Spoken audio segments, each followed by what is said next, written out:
Welcome, everyone, to the Healing Art of Being You podcast. We are so excited to be here with you today with a very, very interesting topic. We're going to talk a little bit about masculine and feminine energy and what that looks like, what that even means, and how you can learn to embrace both aspects within yourself and within the world around you. Mm-hmm. Allison? Fun stuff. Oh yeah, fun stuff. Yeah. So why don't you give us a little shakedown of masculine versus feminine, how you understand it, how you place it in your body, in the outside world.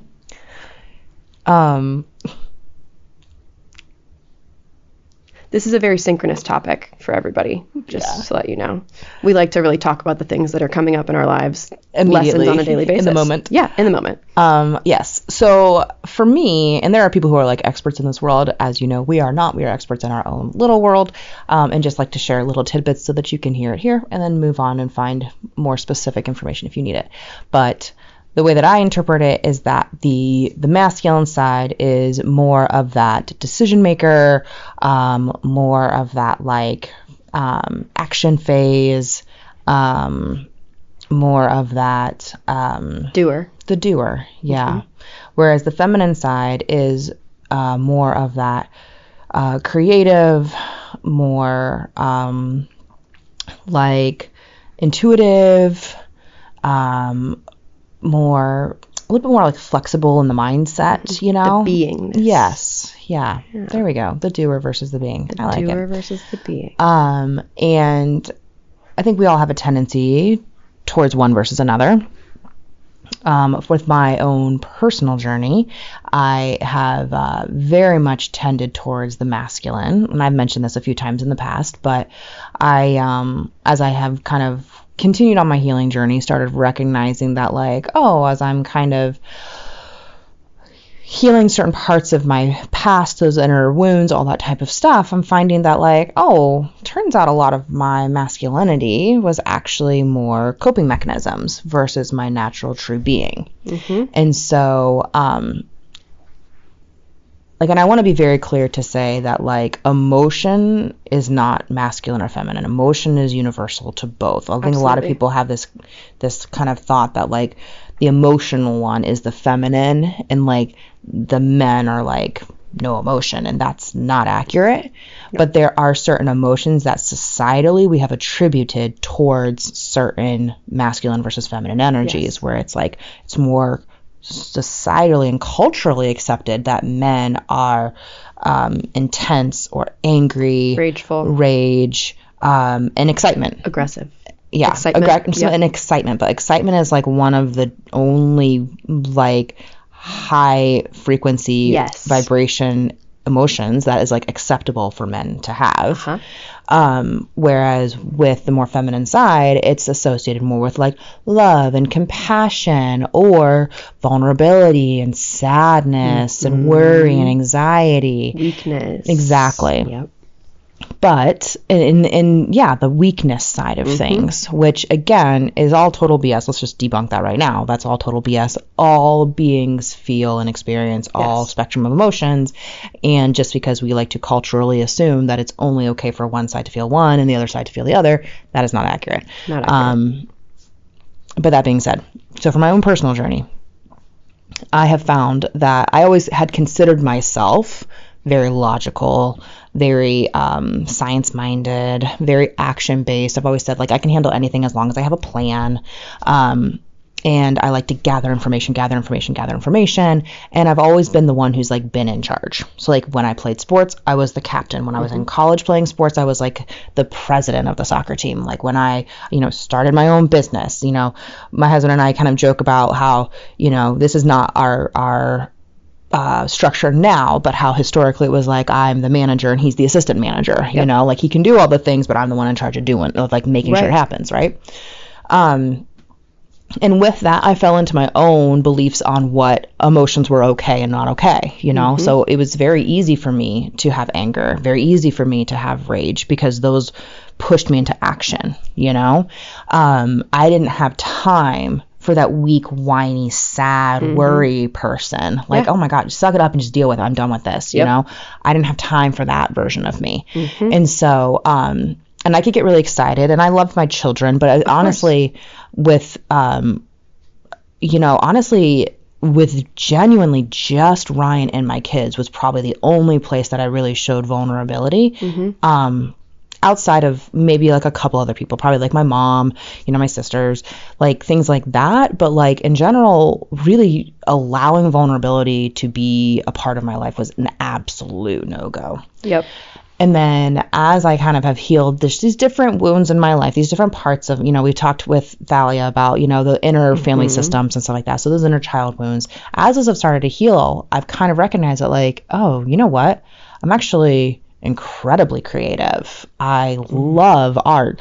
To be very clear, I'm not good at art. I just enjoy doing it. And so I really enjoy that type of thing. Whereas before I would always say like, oh, I'm not artistic. I don't have an artistic bone in my body, blah, blah, blah, blah, blah. I used to make these cakes for our kids' birthdays. My grandma did this for us before she passed away. And it was just like the coolest thing ever. These very beautiful, you know, princess cakes and whatever. And I taught myself how to make these cakes, and not because I loved art, not because I loved the creation of it. I did this because this was something that was really heartfelt that my grandma did. So gosh darn it, I was going to make myself learn how to do this. You were going to check the box. I was going to check the box, and I was going to make sure that my kids had this. Yes. Because that was something that was important to me. So it wasn't necessarily, it was out of love for my children. I wanted them to have this experience. Absolutely. But it wasn't because I loved and had joy in the act of doing it. Right. And then I would obviously, like, I was hypercritical about my work. And it's like, you know what? I am not a pastry chef. I do not own any sort of like bakery or anything like that. So if I'm making a Superman or a Spider-Man cake and it looks somewhat like Spider-Man, that really should be a success. That's a win. Right? Yep. But no, it was just like, oh, my lines aren't as clean as they should be, or this or that. You know, it was always a constant comparison. It was not good enough, right?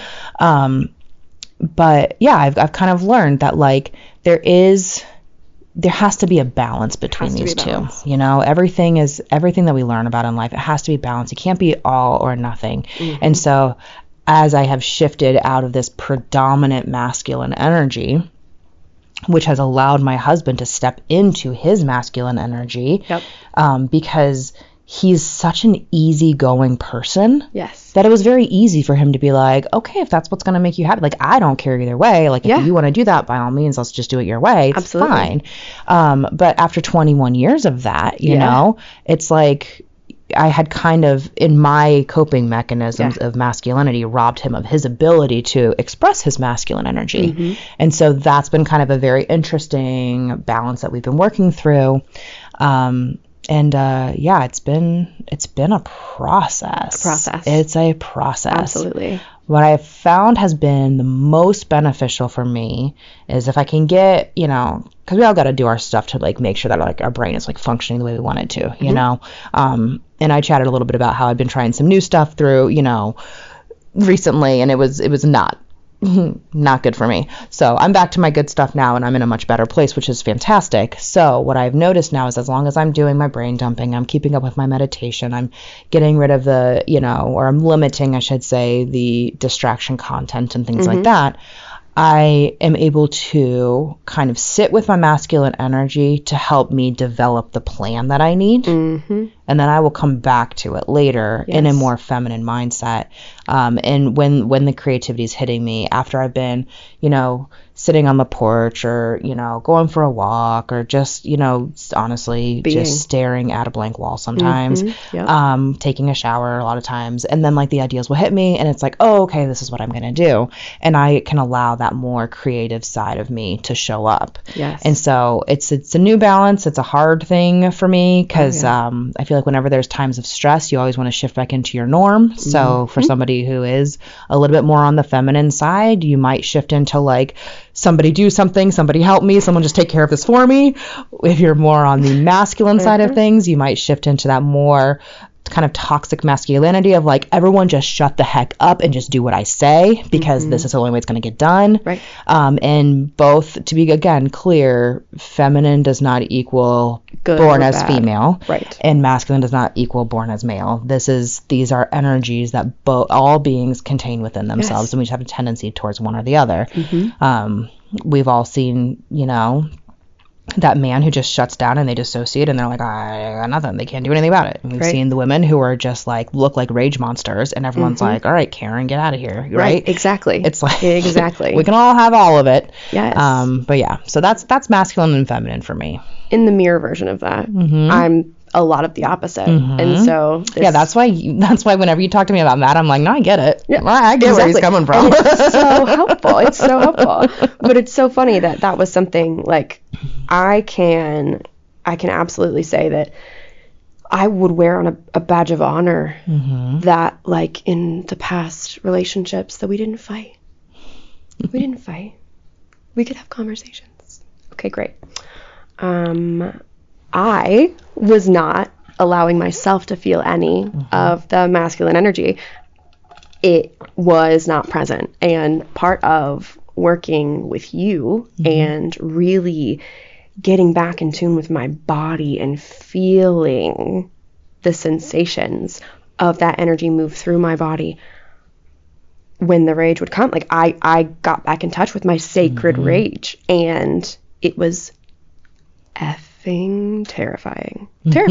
I literally remember, like, I'm looking at him and he's holding a coffee cup, and I'm like, I want to bust your teeth in with the coffee cup that you're holding. Like, the rage, I can feel it up my arms. I'm going to explode. I'm going to kill somebody. I don't know what's going on. What do I do? And then the spiral will be like guilt and shame. This isn't me. I'm not this angry, la, la, la, whatever the stories were, right? And so I really always went to the feminine, always, because it was comfortable for me. I can cry it out. Yep. I know what to do with that anxiety. I know how to work through that. And when I needed to bring the rage, when I needed to bring that anger, it wouldn't come. I wouldn't let it physically because I'd bypass it. And I'd be like, oh, you know what? Instead, I'm just going to cry it out and figure it out over here. But that meant that I wasn't being true to myself, my whole self. And something that over the last 2 years especially, I've been able to see is that even when we think we are able to balance both, often we're having a very hard time with the extremes of either side. And so we often get in this place of, okay, well, I can embody this part of my feminine. I can bring this online. I feel safe in here. But when it comes time to, like, really get into the passion of the feminine and the pleasure of the feminine, like, that's I'm not signing up for that, because that also comes with a bunch of stories and a bunch of beliefs surrounding it that, oh, well, if you are expressing your feminine passion and pleasure and desire and sexual being, that then you have all of these other labels on you of why that's not good and how you shouldn't be a woman who owns her sexuality and has this pride in being that sexual being and have that passion and that pleasure. And at the same time, if I'm letting the rage come through and I'm standing up for myself and I'm expressing that rage, that I'm being abusive or that I'm being toxic or that I'm any of the other stories. And that has definitely been something for me to be able to see within my clients as well as myself, that, like, I really had to allow compassion for the masculine energy that is very much present within me. And there's a lot of it, right? Like, it's something that now that there's not as much fear surrounding, I can feel it, I can sense it, and I'm like, okay, yeah, like, guess what? I need to find a healthy outlet for my anger right now. Exactly. Instead of bashing my fiance's face in with a coffee cup. And which you would never actually do. I would never actually, right. I would never actually do. Right. But also, that like, you can understand how somebody might. Right, precisely. I'm like, I'm homicidal. I don't know what to do with myself right now. And now it's more of like okay. I need a minute. I'm feeling right. I'm feeling some rage. I need to step away from you. Yes, absolutely. Yeah. And also seeing that my rage was just as important as everybody else's. That I did a really great job of, as long as my anger and rage doesn't impact anybody, it's okay. And if I made them angry, or if someone was angry, that anger was way more important than my anger, I would just shove it down. I mean, if we want to talk about lessons, like, I had to get my car stolen for a second time. I had to have the most ridiculous dynamic between myself and my fiance, where I'm like, you are fully acting like a 5-year-old, and I'm going to lose my mind, for me to fully be like, hold on a second. Is it worse? Is it bad that I'm angry? No, not at all. That's a right. That's a human right. Because you're going to have rage. You're going to have anger. It's about expressing it in a healthy way and finding an outlet for it, moving it through your body, which is huge. Because often we just stay in the mind of it, right? We stay in that. If I can explain it away, if I can, oh, well, I'm only mad because of this, or, oh, well, I shouldn't be upset because this is where they were at, or this is what their intentions were.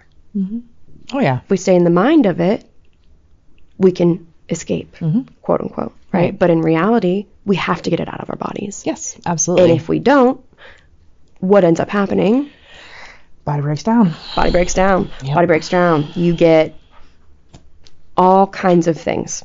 For example, traps that are like cement and cannot be released, or constipation, everything that you have a problem digesting and expressing gets trapped within the body, and the body then leads to disease, because it's like, hi, hello, remember me? We have to embrace our whole selves and have compassion for all aspects, not just the things that are easy for you. Right. Well, I think it's really good that you kind of talked about how, like, you had to learn how to express rage and to have compassion for that rage. Because still learning. Yes. Accurate. Yes. And same. I mean, we just talked about this earlier today, where I was just like, like, before my period, now that I'm not treating my body like a dumpster fire, like, let's be real. I mean, I spent the majority of my adult life treating my body like a dumpster fire, where I was burning the candle at burning the candle at both ends, super high stress environment, high achiever, perfectionism, people pleaser, all the things, right? And my body was shutting down. I was like, finally I had to get to a point where I was like, okay, this is not how I cannot live like this anymore. It's not even like I don't choose to live like this. I literally can't. Right. And so, the last, few years have been a huge transformation for me regarding sleep hygiene and exercise level and what I'm eating and how I'm eating, like my mindfulness associated with it, and how I'm processing thoughts and emotions and all these things. Lots of personal growth, which was great. So now I'm not like randomly a rage monster at any point in time. Right. Well, with all of this, for those who are not in the health field, your menstruation, your period, that is one of the main health markers for women. And so a visible red flag sense. Yes, exactly. I love that so much. But yes, like, how, like, what your period is, like the consistency of it, like the what is it, like the frequency, the regularity is the word I'm trying to find. Thank you. The regularity of your period is a big component to your health. And so my periods had always been super wacky. Well, now they're within like 2 to 3 days, which is like really pretty consistent. And my symptoms around that are incredibly consistent as well. And one of those symptoms is days, 3 to 4 before my period. I am a version of myself that I'm having a hard time finding compassion for. It is all of my own personal negative association with femininity that is represented in a 48-hour period. And I am trying very hard to love that version of myself. But she brings up a lot of, it's not a surprise to me that I shift from that version of myself into the irritable, angry, rage version of myself 48 hours later. Where I'm just like, I am sick of this woman. Get her out of here. Like, right. It's just this very like, I'm going to try to say this in the non-emotional way that my brain interprets it. Okay, so the actual things that are happening are, I am looking for comfort. I am looking for a little bit more help, like a little bit more like ease in my day, you know, like fewer things on my plate. Support. More support. I'm looking for more support. Yeah. Wow. Connection. You're looking to be seen. You're looking to have it be embodied and feel it within your body as well. Yeah. And I kind of like don't want to have anything that I have to do. No. Like I want to just be able to be like kind of. You want to be able to listen to the intuition and just like do whatever I want. Yes. Right? The stories I tell myself in my head, this weepy, whiny, needy, obnoxious excuse of a human being cannot get anything done. Nope. Cannot stop crying. Has to sit here and like curl up in bed and have her husband like snuggle her until she feels better. Like, grow up, strap on a pair and get going, lady. Like, what are you doing? Light the fire. I mean, it's so much anger met with so much like, please be nice to me. And I'm like, I can't, you're annoying me. So yeah, anybody who knows me personally, I would highly advise that you maybe don't test my buttons in the 4 days before my period, because I cannot make a guarantee as to what version of Allison you're going to see. And I can't guarantee you'll like either one of them. So it's something I'm working through, is having compassion for this highly, highly feminine energy that I have during those 3 to 4 days before my period. And not shifting into this, like, because I'm so annoyed by this person, I'm then going into this, like, anger, rage version of myself. Absolutely. And it is just a very big swing in that feminine to masculine energy as things are going through. And it is a fun new adventure for me. I'm just a huge fan and really looking forward to next month, just so I can do it all over again. I wish I could say the same. I know. Benefits of, no longer having a uterus is that I don't have the massive swings. Right. I don't have the massive swings. Yeah. Funnily enough, I very much do have a frame of reference for them, because that's a lot of what I experienced before the uterus was removed. Yes. And I would call it Ursula crazy. Yeah. Like, that was the term. Like, I remember coming home from training, being like, when I was a new grad baby nurse, and I had been in a classroom all day learning, not things that were difficult to comprehend, like, that it was coming easily to me. And I get home and I'm just sobbing, and I'm like, for what? For why? Like, I can't do this anymore. Like, this is obnoxious, right? And like, there was no rage, typically, because I would shove. I remember raging in my teenage years because my dad froze the hot dog buns and I didn't like frozen bread. And I lost my mind. And my mom was like, no more of that, right? And so within my own wounds, within my own patterns, I had a lot more compassion for the feminine side of it because I understood it. I was able to, put on some Hallmark and cry it out. I was able to utilize tools that helped me express that energy more. And when it came time for the rage and the anger and all of that, it would be more of a, what's wrong with me? I'm broken. Well, and I wonder how much of that comes from kind of like the subconscious societal messaging. Oh, absolutely. Like, because I grew up with an older brother. Yeah. And he was like my hero, right? So anything he did, I wanted to do. So I was big time tomboy. I was in all the sports, all that kind of stuff. Whereas like you were in dance. Yeah. Right? And like I'm the youngest. Heavily in dance. Heavily in dance. And, ice skating. Yeah. And it'd be like, while I think a lot of girls out there, especially in our generation, kind of received the messaging of like, you know, be nice, be sweet, be kind, Absolutely. that kind of stuff, right? Be a good girl. Be a good girl, that kind of thing. I may or may not have heard that. I honestly don't remember, but I distinctly remember being like, hearing from my brother, boys don't do this. Boys don't do that. I mean, like, he told me what boys did, and because I loved him and I wanted to be exactly like him, I was like, well, I guess I'll do the same thing then. Exactly. You know? Yeah. So I don't remember my parents putting any of that on me. I really don't. Maybe they did, maybe they didn't. I have no clue. But it was my brother that I remember distinctly was like, I think he wanted a little brother, and he was like, well, it's the closest thing I got, so I guess we'll do this then. Absolutely. And so, I think, too, like, parenting, right? Like, I think your relationship with your parents has a big impact on how you express it. Because for me, I was always closer with my mom, and my mom is, like, the divine feminine. My father and I had a much more... our relationship struggled a lot more. And so that was my frame of reference for masculine energy. And like, I played sports, right? I, for all intents and purposes, like, I can't tell you how many war movies I've seen, Jaws, right? Like, these are staples in my household growing up.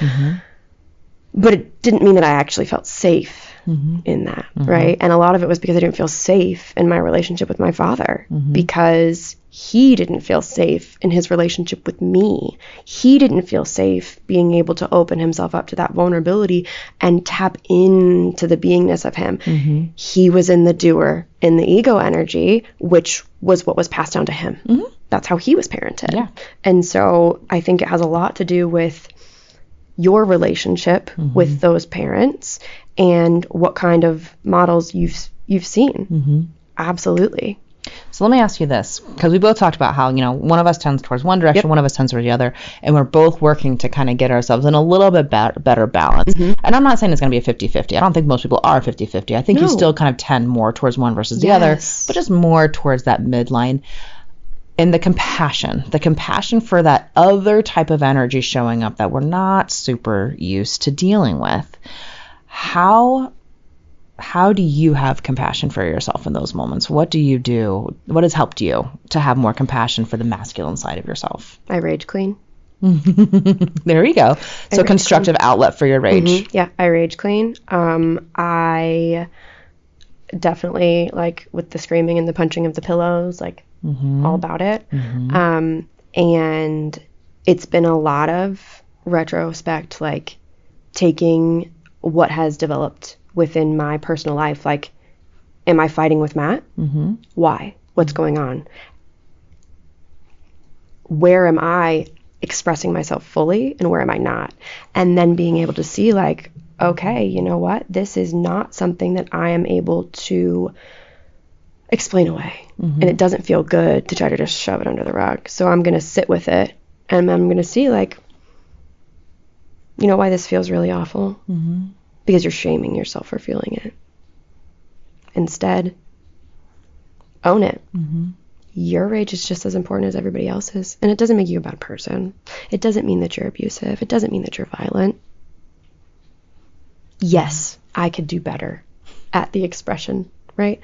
Always, because it's always this is always a journey. We're always learning.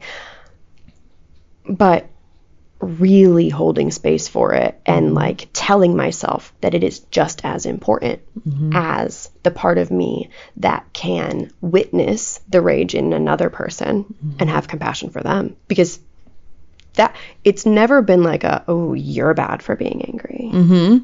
It's like, I made you that way, and I'm so sorry, and what can I do to help fix it? Because I know how scary that felt in my body, and so I'm imagining it feeling just as scary in your body, even if, like you said, you're like, no, this is where I lean. This is what feels safe for me. So really just, like, telling myself how important it is and how important I am and how I am a multifaceted being and I am limitless. And at the same time, I'm always going to be a work in progress. And every opportunity for me to see that and learn from my own experience is another kind of level up where I'm like, okay, you know, I expressed the rage, didn't feel great a couple months ago. Last month, felt a lot better. This month, I'm like, oh, that's what this is. It's rage. It's rage. Oh, it's rage. And then it turns immediately into excitement. Exactly, because I'm like, I'm feeling it again. Yeah. It's there. I'm letting it out.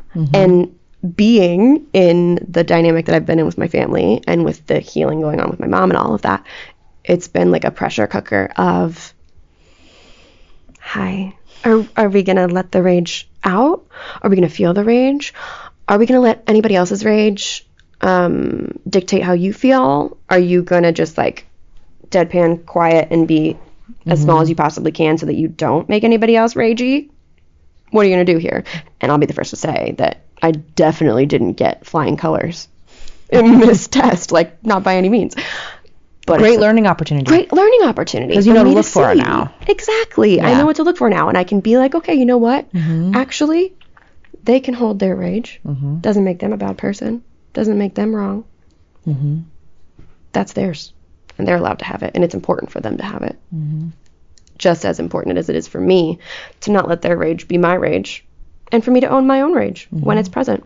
So what about you? It's a hard one.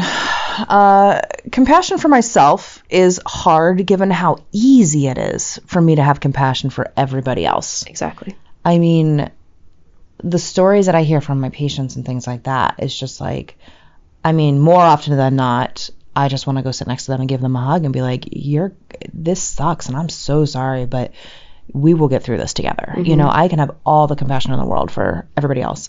And then for myself, it is a holdover of the perfectionist. I know that much. And it's something that I'm definitely working through. I am able to retrospectively go back and have compassion for myself. It's still very hard for me to have compassion for myself when it's happening. It's almost like you're like sitting here like watching yourself act a certain way and you're like, you're being a crazy person, but you can't stop the crazy person. You're a pop bottle being shaken up that just wants to explode. Yes. And so I spend a lot of time, I do spend a lot of time talking to myself. It's interesting to me. I heard that there's some people who like don't have a dialogue, like words. People think differently. Some people think in pictures, or just like in emotions or whatever. That is so incredible. If you're somebody like that, please send us a message. I would love to have a conversation with you. Let's talk. I think that is the coolest thing ever, just to hear that there are like people who don't have like a constant inner narrator at all times, like, that's like telling you all the things. The words stop at some, like words stop for people. I just don't understand. What do you mean? How that works. Anyway, that's a totally different topic. But we're like meditation, please. I know. Fix. And so I am constantly trying to get to the point where I have compassion for myself in the moment, and sitting with my feelings towards vulnerability. Vulnerability to me has historically been a negative thing. You're vulnerable to attack. You're vulnerable to whatever. And again, coming from a sports background, like, you know, the defense is vulnerable here or there, or their offense is vulnerable when they're doing this. Like it is something that is used as a negative towards something else. Right. So being able to kind of sit with that fact that like being vulnerable with my spouse, right? Being vulnerable with my children, being vulnerable with myself is probably one of the bravest and strongest things that I can do. It's not a sign of weakness. Absolutely. It doesn't feel that way. It's got to start off with my thoughts first. So I'm starting with that to remind myself that vulnerability really is truly a sign of strength, not weakness, and trying to adjust my relationship to vulnerability. And then retrospectively giving myself compassion in those moments that I can't give it in the moment. And then just kind of moving from there and hoping that does the trick for me. So that's where I am right now. I love it. I love it so much. And I think, you know, like you said, like guys, if this is something that you've dealt with on a daily basis, or if this is something that you're having a difficult time moving through, or, you know, you want to talk about how it feels in the moment to try to move from one to the other and have that flow and grace, like, let us know. We are all about the conversation, and we would love to hear what aspects of your masculine and your feminine you are struggling allowing to be embodied within you and fully express and have that vulnerability and see it as a superpower and not as a flaw. Yeah. Or if you're somebody who's like, yeah, man, I did this years ago and I'm super great at it now. We would love to know like what worked for you. Especially that one. Yeah, I would really love to know what that was like. I'm asking for a friend. Me. Okay. Well, I think that is everything we've got for today. I think when it comes down to it, just respecting that masculine is not good, feminine is not good, masculine is not bad, feminine is not bad. They both exist, and that we just want to kind of just equal out those percentages a little bit more so that we can kind of use them in balance and for our benefit versus just being scared of one side and trying to dig our feet in on the other. If we really hope everybody like shares this with people, because we know that we're not the only ones struggling with this balance between the masculine and feminine energy. So if you hear these things and you think like, oh, this would be perfect for so and so, please share that with them. There's a reason you're hearing this, and then there's a reason that they popped into your head. So share this with them. We hope everybody has an absolutely fantastic week, and we look forward to everybody tuning in next week. Love your rage monster. Yes, and your weepy person in the corner. Yes, also that one. All right, have a great week, everybody.